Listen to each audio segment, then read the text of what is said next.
ሰላም ጤና ይስጥልኝ ውድ የቻናሌ ቤተሰቦች፣ ዛሬ ዓለምን ያነጋገሩ ክስተቶች ወደ እናንተ ይዤ ቀርቤያለሁ። አዲሱ የዓለም ስርዓት መስመር እየያዘ ወይስ ዓለም ወደ ከፋ ቀውስ እየገሰገሰች? ዛሬ እጅግ አስደናቂና ዓለምን ያነጋገሩ ያሉ ታላላቅ ዓለም አቀፍ የደህንነትና የጦርነት ዜናዎች ይዤላችሁ ቀርቤያለሁ። አሜሪካ ለታማኝ ወዳጇ እስራኤል ስትል ግማሽ የሚሆነውን የሚሳኤል ክምችቷን መጨረሷ፣ ኢራን ለአሜሪካ ድርድር የሰጠችው አስደንጋጭ ምላሽ፣ ፑቲንና ሉካሼንኮስ በኒኩለር ጦር መሳሪያ ምን እያሉ ነው? እስከ መጨረሻው አብራችሁን ሁኑ። ሰብስክራይብ ማድረጋችሁን እንዳትረሱ።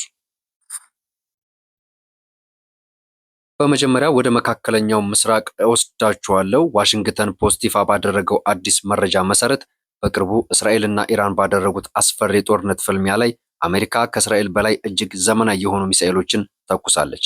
ሪፖርቱ እንደሚለው አሜሪካ ከ200 በላይ የታድ ሚሳኤል መከላከያዎችን ተኩሳለች። ይህ ደግሞ በአሜሪካ እጅግ የሚገኘው አጠቃላይ የዚህ ሚሳኤል ክምችት ግማሽ ያህሉ 50% የሚሆነው ማለት ነው። በተጨማሪም ከ100 በላይ የባህር ኃይል ሚሳኤሎችን ተጠቅማለች። በአንጻሩ እስራኤል በተኮሰቻቸው ከ200 ያነሱ የራሷ ከፍተኛ ሚሳኤሎች ብቻ መሆኑ ይህ ሚዛኑን ያጠበቀ ድጋፍ የዋሽንግተን የእስራኤልን የመከላከል ሸክም ምን ያህል ብቻዋን እንደተሸከመችላት ትልቅ ማረጋገጫ ሆኗል። በሌላ በኩል የኢራኑ የበላይ መሪ አያቶላ አሊ ኻሜኒ ለአሜሪካና ለእስራኤል ከባድ መልእክት ሲያስተላልፉ ሮይተርስ እንደዘገበው ኻሜኒ የኒውክሌር ጦር መሳሪያ ለመስራት የሚያገለግል ከፍተኛ ደረጃ የለማ ዩራኒየም ወደ ውጭ ሀገር እንዳይላክ የሚከለክል አስቸኳይ ትዕዛዝ አስተላልፈዋል። ቴህራን ይህንን ያደረገችው አሜሪካ በሰላም ድርድሩ ላይ ለምታቀርበው ዋነኛ ጥያቄ ምላሽ ለመስጠትና አቋሟን ለማጠናከር መሆኑ ተገልጿል። ይህ የአያቶላ ሙጅታባ ኻሜኒ ትዕዛዝ ዶናልድ ትራምፕን የበለጠ እንደሚያስቆጣቸውና ድርድሩን እንደሚያወሳስበው እየተነገረ ይገኛል። ኢራን የዩራኒየም ክምችቴን ወደ ውጭ ከላኩኝ ለአሜሪካና ለእስራኤል ጥቃት የበለጠ ተጋላጭ ሆናለሁ የሚል እምነት አላት። የውስጥ ምንጮች እንደሚሉት ከሆነ በአሁኑ ወቅት ያለው የተኩስ አቁም ሁኔታ ዋሽንግተን በኢራን ላይ በድጋሚ አየር ጥቃት ከመሰንዘሯ በፊት የፈጠረችው የማታለያ ዘዴ ነው የሚል ከፍተኛ ጥርጣሬ በቴህራን መሪዎች ዘንድ ተፈጥሯል።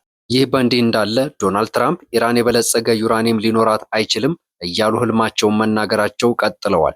ነገር ግን ትራምፕ አክለውም የሆርሙዝ ሰርጥን ሙሉ በሙሉ ተቆጣጥረዋል በማለት ሌላ አስቂኝ መግለጫ ሰጥተዋል። ወደ አሜሪካ የውጭ ጉዳይ ሚኒስቴር ስናመራ ደግሞ ሚኒስትሩ ማርክ ሩቢዮን ስለ ኩባ የተናገሩት ንግግር ብዙዎችን አስገርሟል።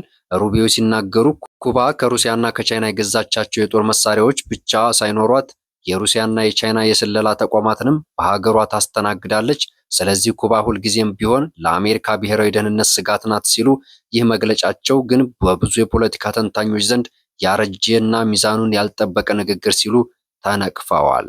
አሁን ደግሞ ወደ ምስራቅ አውሮፓ የጦር ግንባር ስናልፍ የሩሲያው ፕሬዝዳንት ቭላዲሚር ፑቲን ሩሲያ ለቤላሩስ የምትሰጠውን የኒውክሌር ክልከላ ጠንከር ያለ መግለጫ ሰጥተዋል።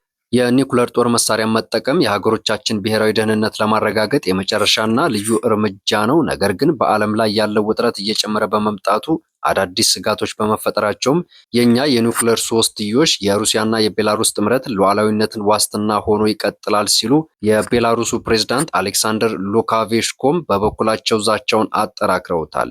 እኛ ማንንም አናስፈራራም፣ ነገር ግን የኒውክሌር ጦር መሳሪያ አለን። ከብሬስት እስከ ቭላዲስቶክ ያለውን የሀገራችንን በማንኛውም መንገድ ለመከላከል ዝግጁ ነን ሲሉ ተናግረዋል። በመጨረሻም ኪየቭ ቤላሩስን ወደ ጦርነት ለመጎተት እየፈለገች እንደሆነ መረጃዎች ሲያመለክቱ የዩክሬኑ ፕሬዝዳንት ቮሎዲሚር ዜሌንስኪ በቤላሩስ ላይ የቅድመ ጥቃት ፕሪምፒቲቭ ስትራይክ እንደሚያደርጉ አስፈራርተዋል። ዜሌንስኪ ሲናገሩም ከቤላሩስ ግዛት ወይም ከሩሲያ ድንበር አካባቢዎች አደጋ የሚመጣ ከሆነ ዩክሬን ቀድማ ጥቃት ለመሰንዘር ዝግጁ ናት ሲሉ፣ ይህ የዜሌንስኪ ንግግር ግን የጦርነቱን ቀጠና ወደ መላው አውሮፓ ሊያሰፋ የሚችል አደገኛ አካሄድ መሆኑ እየተነገረ ይገኛል። ውድ ተመልካቾቼ እስካሁን ስትከታተሉኝ የነበራችሁት የዓለም ወቅታዊ ጦርነትና የደህንነት መረጃዎች ነበሩ።